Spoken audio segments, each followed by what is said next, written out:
عبدالسبحان عبدالحکیم اسرائیل حفظہ اللہ و تعالی کو شیخ کے ساتھ دعوت پیار سے آتی ہو صداقت کی مہک، ان کے خطاب سے پتھر بھی پگھل سکتے ہیں۔ اس سے میری مراد فضیلت الشیخ مولانا عبدالسبحان عبدالحکیم اسرائیل حفظہ اللہ و تعالی۔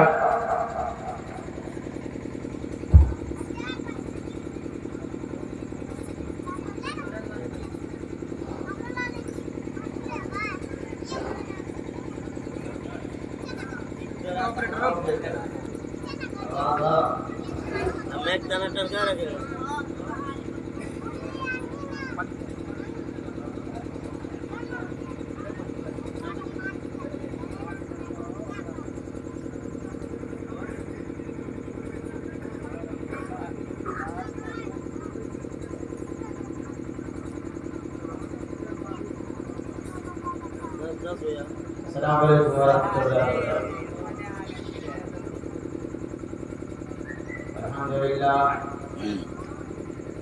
الحمد للہ نحمده ونستعینه ونستغفره ونؤمن به ونتوکل علیہ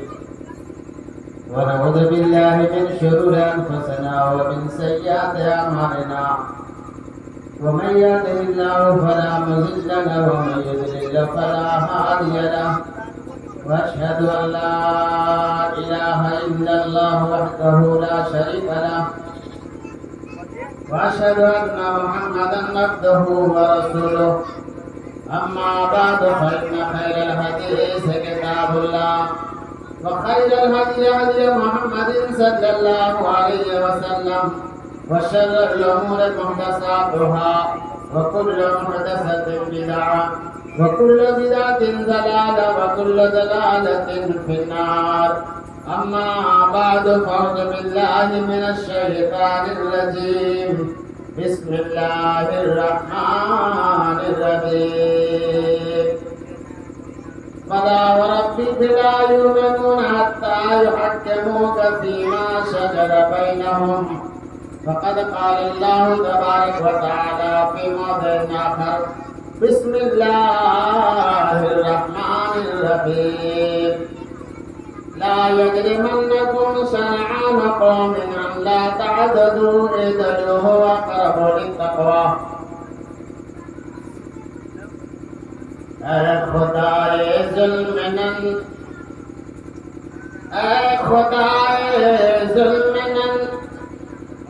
اے مالک و پروردگار اے شہ جن و بشر اے خالق لیل و نہار اے مکین لامکان اے مرجع خلق جہاں اے مکین لامکان اے مرجع خلق جہاں تیری شان کبریائی پر ہر ایک ضلع نثار تیری شان کبریائی پر ہر ایک ضلع نثار امتیاز خالق و مخلوق سمجھایا ہے کو ماہ کو کامل بنایا پھر بھی رکھا داغدار بھیج ہے بس ایک تیری چشم کرم کے سامنے اے سرو سکندرو دارا کا تاج و زرنگار اے سرو سکندرو دارا کا تاج و زرنگار بحر بر شاخ و شجر کیا بحر بر کیا خشک تر عالم کل کی ہر ایک شے ہے تیری آئین دار در پہ آیا ہوں تیرے اشک ندامت لے کے آج در پہ آیا ہوں تیرے اشک ندامت لے کے آج بخش دے میری خطاؤں کو میرے پروردگار، بخش دے میری خطاؤں کو میرے پروردگار، تو ہی بتلا تیرے در کو چھوڑ کر جاؤں کہاں، تو ہی بتلا تیرے در کو چھوڑ کر جاؤں کہاں، تو ہی ہے ستار سیاں، تو ہی ہے آموزگار، تو ہی ہے ستار سیاں، تو ہی ہے آموزگار، اے خدا اے ذوالمنن، اے مالک و پروردگار، اے شہ جن و بشر، اے خالق لیل و نہار۔ تمام قسم کی بڑائی حمد و ثنا اس ذات باری کے لیے جو سارے جہان کا خالق اور مالک ہے، پالنہار اور پروردگار ہے، جس کے قبضے میں سارے جہان کی ملکیت ہے، جو علیم بذات صدور ہے، سینوں کے رازوں کا جاننے والا اور موت اور حیات کا مالک ہے۔ میرے بھائیوں، بزرگوں، عزیز بچوں، ابھی آپ شامنی سے علماء کرام کی زبانی مختلف عناوین پر مختلف قسم کی باتیں سماعت کروا رہے تھے۔ تھوڑی دیر کے لیے میں بھی آپ کے سامنے حاضر ہو گیا ہوں۔ رات بھی ہو گئی ہے، کھانا بھی آپ کا تیار ہے، آپ بھی منتظر ہوں گے کہ کب پروگرام ختم ہو، کھانا ہم لوگ کھائیں اور جائیں۔ چلیے، آپ کی بے چینی کو ہم محسوس کر رہے ہیں، لیکن تھوڑی دیر کے لیے میں آپ کے سامنے حاضر ہو گیا ہوں۔ چند باتیں انشاءاللہ آپ کے سامنے ہوں گی، آپ ذرا توجہ کے ساتھ اور غور خوض کرنے کے ساتھ ساتھ آپ اپنے دل میں جگہ دیں گے اور سننے کی کوشش کریں گے۔ یہ ہمارا سماج کتنا اپنی اصلیت سے دور ہو چکی ہے، اپنی اصلیت کو کھو چکی ہے۔ اس لیے میں نے سوچا ہے کہ تھوڑی دیر میں آپ کے سامنے گفتگو کروں تو آپ کو اپنے سماج میں جو خرابیاں ہیں، برائیاں ہیں، کیا کیا خرابیاں ہیں، کیا کیا برائیاں ہیں، ان خرابیوں اور برائیوں کے اوپر اللہ کے نبی کریم صلی اللہ علیہ وسلم کے صحابہ اور اللہ کے نبی کریم صلی اللہ علیہ وسلم کے خلیفہ ثانی حضرت عمر فاروق رضی اللہ تعالیٰ عنہ کے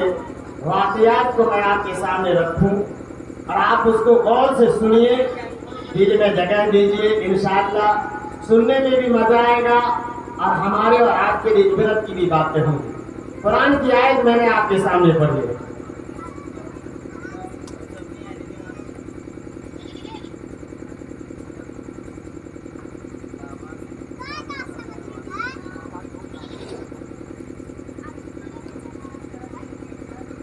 وَلَا وَرَبِّكَ لَا يُؤْمِنُونَ حَتَّى يُحَكِّمُوكَ فِيمَا شَجَرَ بَيْنَهُمْ۔ قسم ہے میری کبریائی کی، وَلَا وَرَبِّكَ لَا يُؤْمِنُونَ حَتَّى يُحَكِّمُوكَ فِيمَا شَجَرَ بَيْنَهُمْ۔ قسم ہے میری کبریائی کی، اس وقت کوئی آدمی مومن مسلمان نہیں ہو سکتا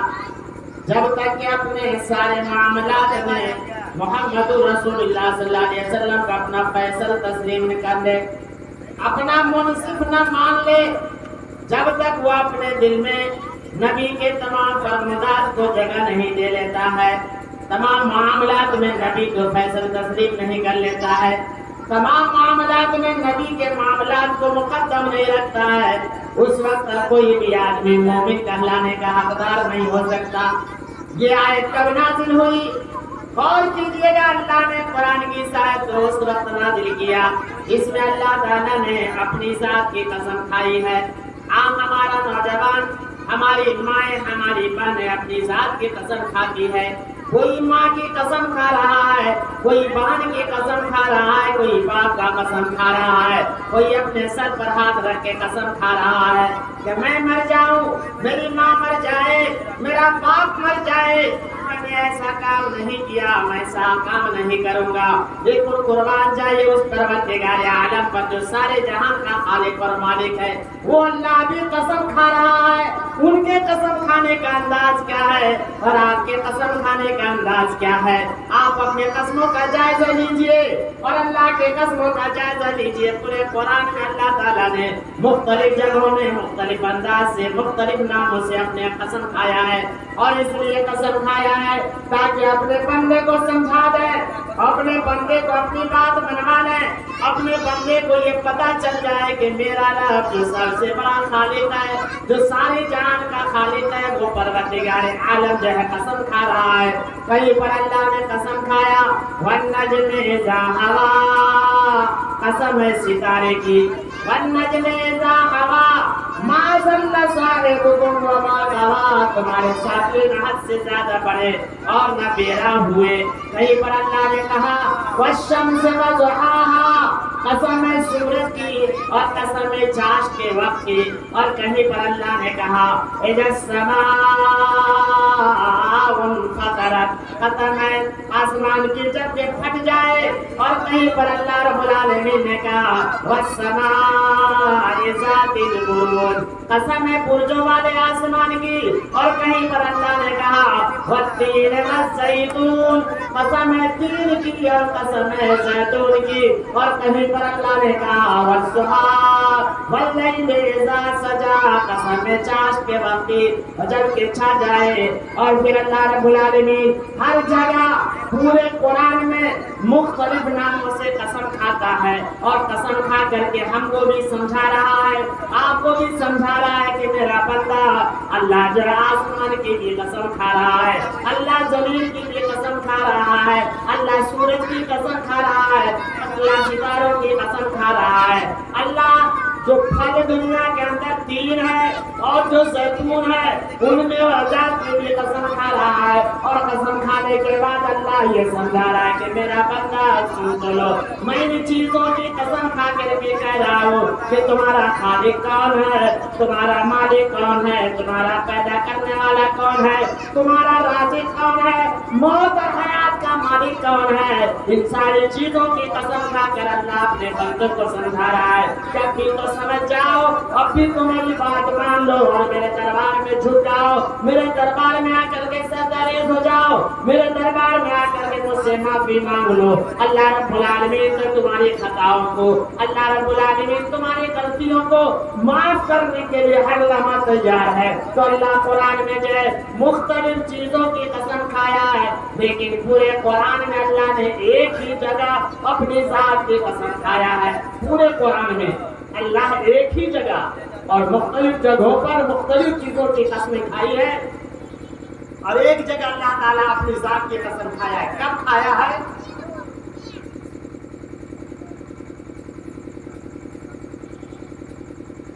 کب کھایا ہے؟ آپ اس تاریخ کی طرف چلتے ہیں. حضرت عمر فاروق رضی اللہ تعالیٰ عنہ کو سارے لوگ جانتے ہیں. رات دن علماء آپ کے سامنے ان کی فضیلت, ان کے مناقب بیان کرتے ہیں, ان کے عدل اور انصاف کا تذکرہ کرتے ہیں. ان کے دربار میں نہ کوئی امیر ہے نہ کوئی غریب ہے. امیر کو بھی اسی نظر سے دیکھا جاتا ہے جس انداز سے غریب کو دیکھا جاتا ہے, اسی انداز سے غریب کو دیکھا جاتا ہے جس انداز سے امیر کو دیکھا جاتا ہے. لیکن انصاف کے کٹگرے میں, انسان کی عدالت میں کسی کو جو ہے معاف نہیں کیا جا سکتا اور معاف نہیں کیا گیا. تمام کو انصاف کے کٹگرے میں ایک نظر سے دیکھا گیا ہے. غریب کے ساتھ بھی ویسا ہی برتاؤ ہوگا. اگر وہ مجرم کے کٹگرے میں ہے تو غریب کے ساتھ بھی انصاف ہوگا, اور امیر اگر جرم کے کٹگرے میں ہے تو امیر کے ساتھ بھی انصاف ہوگا. حضرت عمر فاروق رضی اللہ تعالیٰ عنہ خلیفۃ المسلمین ہے. 12 سال انہوں نے حکومت کی ہے. اپنی حکومت سے قبل نبی کریم صلی اللہ علیہ وسلم کے زمانے میں اللہ کے نبی کریم صلی اللہ علیہ وسلم کے پاس 2 آدمی, ایک مسلمان اور ایک یہودی, اپنے اپنے فریاد لے کر اپنے اپنے مقدمات لے کر نبی کی عدالت میں حاضر ہوتے ہیں، عرض کرتے ہیں یا رسول اللہ یہ زمین میری، آج ہمارے یہاں زمین کا جھگڑا، زمین کا لفڑا بے شمار بنا ہوا ہے، کہیں ایک بارش کا معاملہ چل رہا ہے تو کہیں دو بارش کا معاملہ چل رہا ہے، کہیں بیٹی کے حقوق کے ماننے کی باتیں ہو رہی ہے تو کہیں بیٹے کے حق کو سلب کرنے کی باتیں ہو رہی ہے، یہ تمام باتیں ہمارے سماج میں ہو رہی ہے۔ اللہ کے نبی کی عدالت میں ایک یہودی اپنے زمین کا توالا لے کر کے، اپنے زمین کی کاغذات لے کر کے نبی کی عدالت میں پہنچتا ہے، اور ایک مسلمان بھی نبی کی عدالت میں پہنچتا ہے، وہ بھی اپنا ڈاکومنٹس پیش کرتا ہے، یہودی بھی اپنا کاغذات پیش کرتا ہے، دونوں اپنی کاغذ کو پیش نبی کی عدالت میں کرتا ہے، کہتا ہے یا رسول اللہ یہ زمین میری ہے، مسلمان کہہ رہا ہے، اور دوسرا یہودی کہتا ہے یا رسول اللہ یہ زمین میری ہے، یہ مسلمان میرے زمین پر قبضہ کرنے کی بات کر رہا ہے، یہ زمین میری ہے، یہ بے ایمانی کرنا چاہتا ہے، لیکن حقیقت یہ ہے یا رسول اللہ یہ زمین میری ہے۔ مسلمان کہتا ہے یا نبی اللہ یہ زمین میری ہے، یہودی اس پر قبضہ کرنا چاہتا ہے، یہودی کہتا ہے یہ زمین میری ہے، لیکن حقیقت یہ ہے کہ یہ زمین میری ہے۔ دونوں نے اپنا اپنا دعویٰ پیش کر دیا، مسلمان بھی دعویٰ پیش کیا، یہودی بھی پیش کر دیا۔ اب یہاں ایمان میں کہاں نقص پیدا ہو گیا ہے، غور کیجئے گا ایمان کہاں بگڑ رہا ہے، ایمان کے اندر کہاں خرابی آ رہی ہے۔ آج یہی معاملہ ہمارے سماج میں، مسلمانوں کا تو منصف اگر انصاف کرنے والا ہے، مسلمانوں کا تو پنچ اگر انصاف کرنے والا ہے، سماج کے چند چنے ہوئے لوگ اگر کسی معاملے میں انصاف کرتے ہیں تو انصاف کے کٹگھرے میں وہ پنچ بھی، وہ پنچایت کرنے والا بھی، وہ انصاف کرنے والا بھی مجرم کے کٹگھرے میں کھڑا ہونے کے لائق ہے۔ غور کیجئے گا دونوں آدمی نبی کی عدالت میں، مسلمان کے ذہن میں ایک فطور سمایا ہوا ہے، وہ فطور کیا ہے؟ وہ فطور یہ ہے مسلمان یہ سمجھ رہا ہے کہ میں مسلمان ہوں، نبی کا کلمہ پڑھتا ہوں، نبی کا کلمہ پڑھنے والا ہوں، اس لیے اللہ کے نبی کریم صلی اللہ علیہ وسلم کے پاس جب ہم کاغذات لے کر کے جائیں گے اور کہیں گے یا رسول اللہ میں آپ کا کلمہ پڑھنے والا ہوں،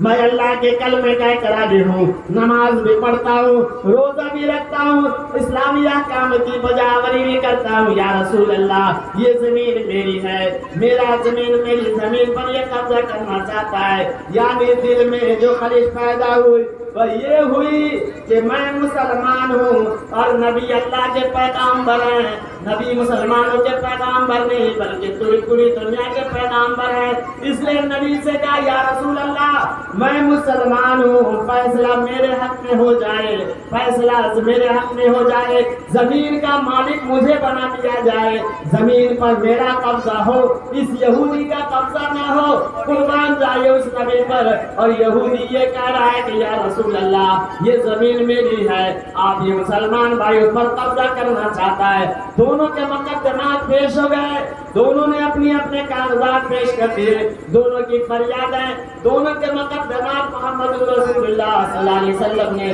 سن لیا۔ فیصلہ کرنے پر اللہ کے نبی نے جو فیصلہ کیا وہ یہ فیصلہ کیا کہ یہ زمین یہودی کی ہے، یہودی کو یہ زمین دے دیا جائے، مسلمانوں کی زمین نہیں ہے۔ مسلمان کے دل میں خواہش پیدا ہو گئی، شبہ پیدا ہو گئی، رنجش پیدا ہو گئی کہ میں مسلمان ہوں، نبی نے فیصلہ میرے حق میں نہیں کیا، نبی نے فیصلہ یہودی کے حق میں کر دیا ہے۔ تھوڑی سی دل کے اندر خواہش پیدا ہو گئی اور پھر جوش مارا کہ چلتے ہیں عمر کے پاس، عمر تو مسلمان ہے، مسلمانوں کا خیر خواہ ہے، مسلمانوں کا بڑی خواہ ہے، مسلمان کا جو فیصلہ ہو، عمر کا جو فیصلہ ہوگا وہ ہم ان کو مان لیں گے۔ اس یہودی سے کہا کہ بھائی چلو عمر کے پاس چلتے ہیں، یہ فیصلے سے ہم راضی نہیں ہے۔ اس یہودی کو لے کر کے عمر فاروق کے پاس پہنچتے ہیں، عمر فاروق کا گھر کے اندر موجود ہے، دروازے کی کنڈلی کھٹکھٹاتے ہیں، اندر سے عمر باہر تشریف لائے اور عمر کے سامنے اپنی فریادیں رکھی، اپنے مقدمات پیش کیے۔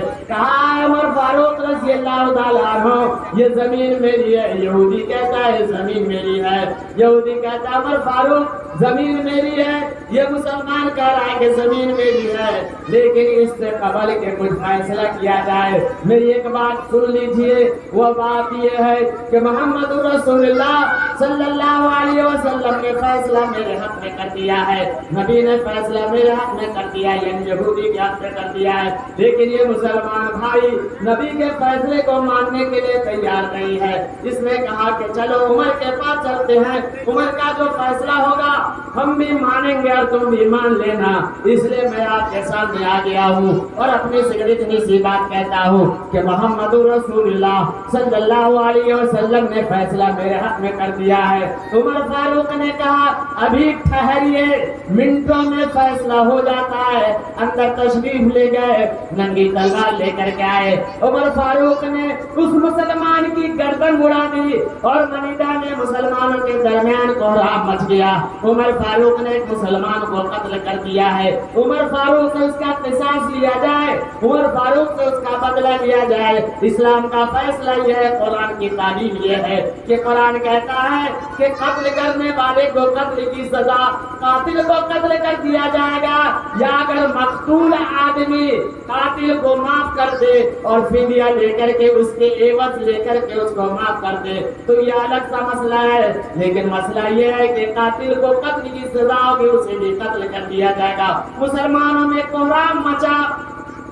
مسلمان سوچنے پر مجبور ہے، کہہ رہا ہے عمر فاروق نے مسلمان کو قتل کر دیا ہے، اس لیے عمر فاروق سے اس کا بدلہ لیا جائے۔ یہ باتیں ہو رہی ہے، مدینہ میں کوہرام مچا ہوا ہے، تمام مسلمان کہہ رہے ہیں عمر فاروق نے ایک مسلمان کو قتل کر دیا ہے، اس لیے اس سے بدلہ لیا جائے۔ اللہ کی غیرت کو جلا لایا اور اللہ تعالیٰ کے فیصلے کو دیکھ رہا تھا۔ اللہ رب العالمین نے قرآن کی آیت نازل فرما دی، فلا وربک لا یؤمنون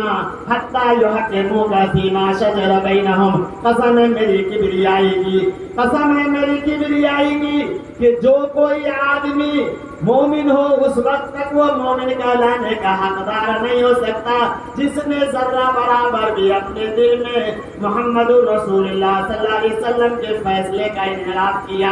یا محمد رسول اللہ کے فیصلے کو اپنا منصف نہیں مانا، نبی کو اپنا منصف نہیں مانا، یہ مسلمان نہیں بلکہ یہ مسلمان منافق ہے جس نے نبی کے فیصلے کو نہیں مانا اور نبی کے فیصلے کو نہ مان کر کے عمر فاروق کے پاس آیا۔ اس کی سزا یہی ہونی ہے تو اس وقت تک کوئی آدمی مومن نہیں ہو سکتا جب تک کہ اپنے تمام معاملات میں محمد رسول اللہ صلی اللہ علیہ وسلم کو اپنا فیصل تسلیم نہ کرنے، اپنا فیصل مان نہ لے۔ آج غور کیجیے، سماج میں آج ہم بھی پنچایت کرتے ہیں، کہیں پر ہندو سماج کا معاملہ ہوتا ہے، کہیں مسلم سماج کا معاملہ ہوتا ہے، کبھی دونوں کے درمیان کا معاملہ ہوتا ہے، ہم بھی اپنی مرضی کے مطابق پنچ لے جاتے ہیں، آپ بھی اپنی مرضی کے مطابق پنچ لے آتے ہیں۔ انصاف کچھ نہیں ہوتا،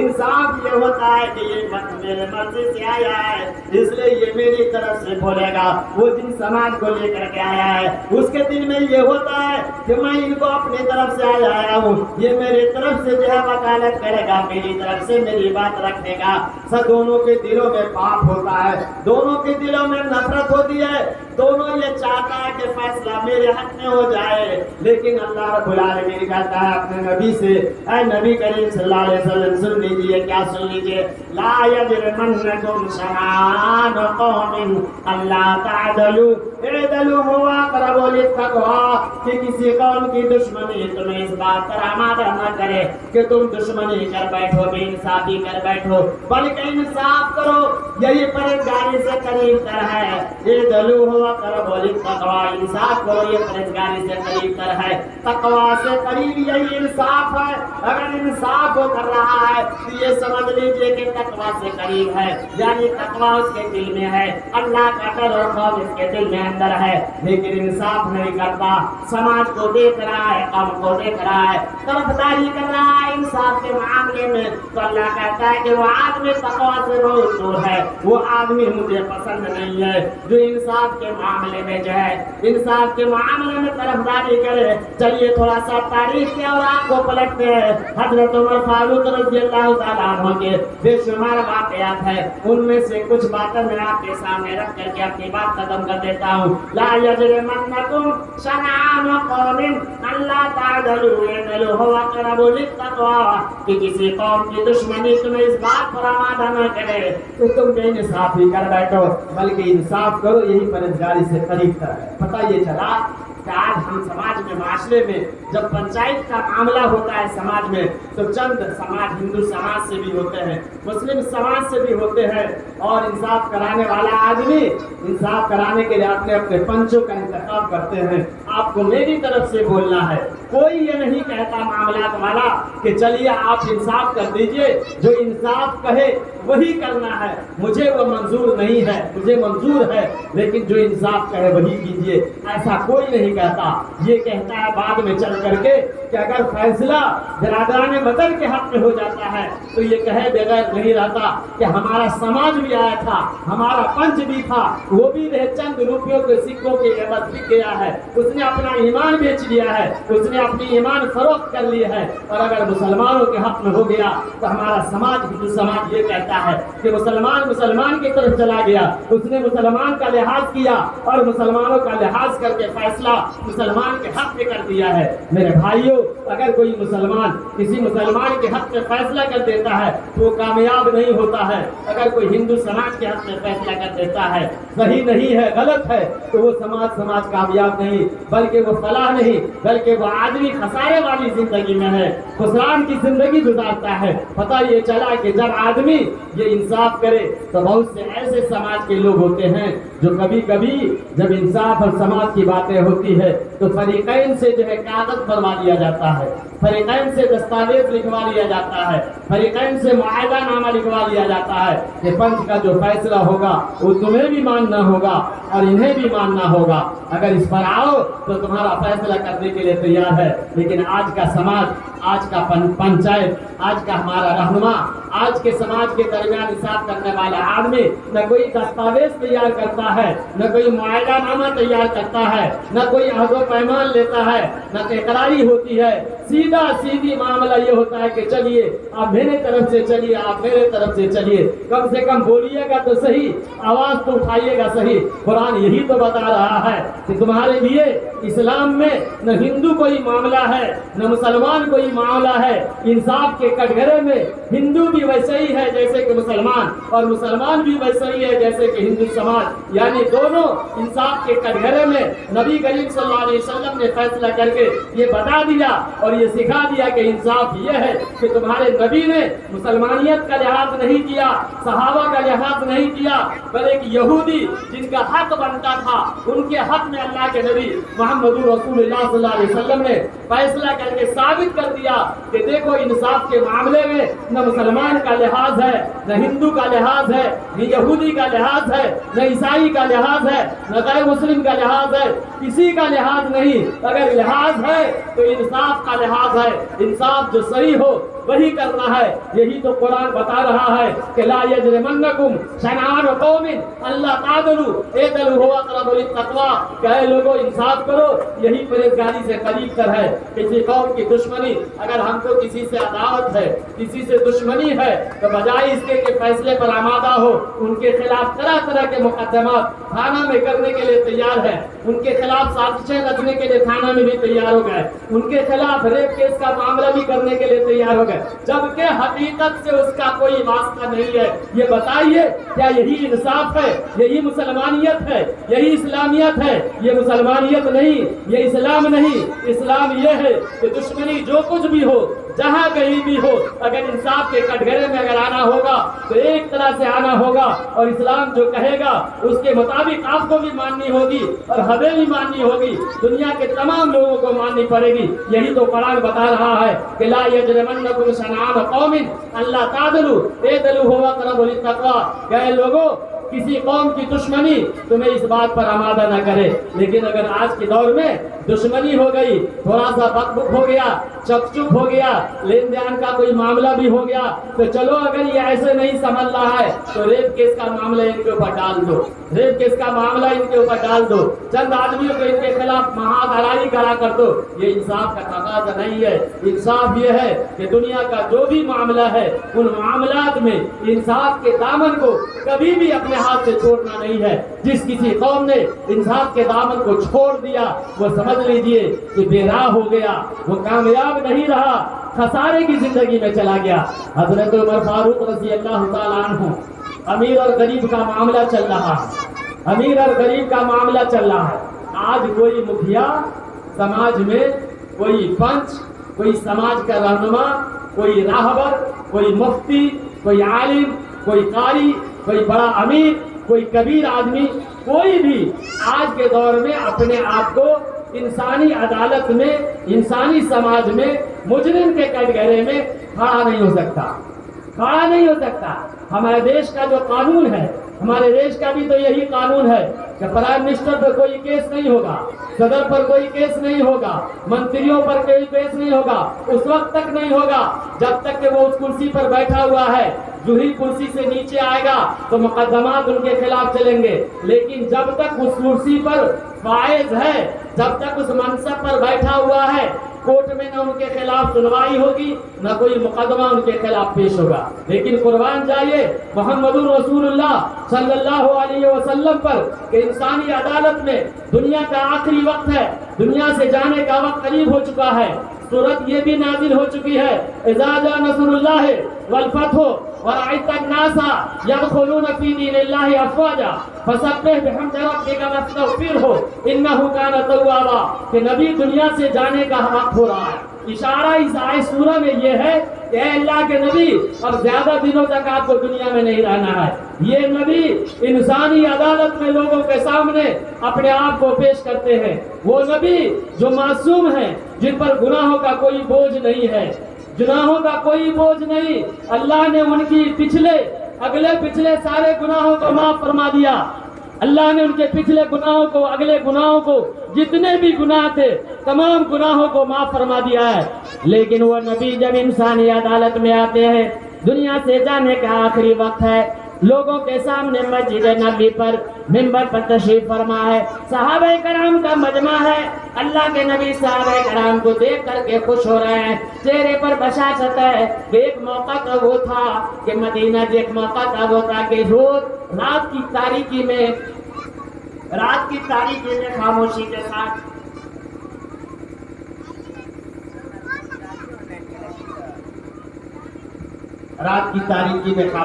ساتھ مکہ سے نکلتا ہے۔ یہ ساری چیزیں اللہ کے نبی محمد رسول اللہ صلی اللہ علیہ وسلم مرنے کو دیکھا، صحابہ کی طرف مخاطب ہے، اور مخاطب کیا ہے؟ اللہ کے نبی نے ایک جملہ بیان فرمایا، ان اللہ خیر عبدا، بے شک اللہ نے ایک بندے کو اختیار دیا ہے۔ صحابہ نے پوچھا یا رسول اللہ کیا اختیار دیا؟ کیا اختیار دیا ہے کہ وہ دنیا میں رہنا پسند کرتا ہے یا آخرت میں جانا پسند کرتا ہے؟ صحابہ نے پوچھا یا رسول اللہ اس بندے نے کس چیز کو پسند فرمایا؟ کہا اس بندے نے کہا فاختار الآخرہ، اس بندے نے آخرت کو پسند کیا ہے۔ ابو بکر صدیق کنارہ ہو کر کے زار قطار رو رہا ہے، آنکھوں سے آنسو جاری ہے۔ صحابہ کہتے ہیں ابو بکر آپ کیوں رو رہے ہیں؟ کہا اس لیے رو رہا ہوں، اس لیے رو رہا ہوں کہ اللہ کے لوگوں نے کہا، صحابہ نے کہا ابو بکر نبی نے تو بندے کا ذکر کیا ہے، ایک بندے کو اللہ نے اختیار دیا ہے۔ کہا اے صحابہ، اے میرے دوستو سنو، اللہ کے نبی صلی اللہ علیہ وسلم ہی کی ذات ہے جس کو اللہ تعالیٰ نے اختیار دیا ہے، وہ دنیا میں رہنا پسند کرتا ہے یا آخرت میں رہنا پسند کرتا ہے۔ اللہ کے نبی نے آخرت کو پسند کیا ہے، کوئی دوسرا نہیں، یہ محمد رسول اللہ صلی اللہ علیہ وسلم ہے جنہوں نے دنیا کی زندگی کو ترجیح نہیں دیا بلکہ آخرت والی زندگی کو ترجیح دیا۔ اس مجمع نبی کریم صلی اللہ علیہ وسلم صحابہ کرام کی طرف مخاطب ہے اور کہتے ہیں کہ میرے صحابہ سنو، تم میں کا جس کسی آدمی کا کوئی قرض میرے ذمے ہو، تم میں سے جس کسی کا میرے اوپر کوئی بقایا ہو، تم میں سے جس کسی کا میرے اوپر کوئی حقوق باقی ہو، وہ آئے اور مجھ سے اپنا قرض لے لے۔ اللہ کے نبی کریم صلی اللہ علیہ وسلم کے جانثار صحابہ میں سے ایک آدمی اٹھ کر کے کھڑا ہوتا ہے اور کہتا ہے یا رسول اللہ 3 درہم میرا آپ کے ذمہ ہے، آپ پر 3 درہم میرا باقی ہے۔ اللہ کے نبی کریم صلی اللہ علیہ وسلم نے کہا یاد تو دلا دو کہ کس موقع سے تم نے 3 درہم مجھے دیا تھا؟ کہا یا رسول اللہ آپ کے پاس ایک سائل آیا تھا، ایک بھانگ مانگنے والا آیا تھا، آپ کے پاس وہ تو آپ کے جیب میں پیسے نہیں تھے، اللہ کے نبی آپ نے مجھے کہا تھا اس سائل کو 3 درہم دے دو، میں نے اس سائل کو 3 درہم دیا تھا۔ کہا ہاں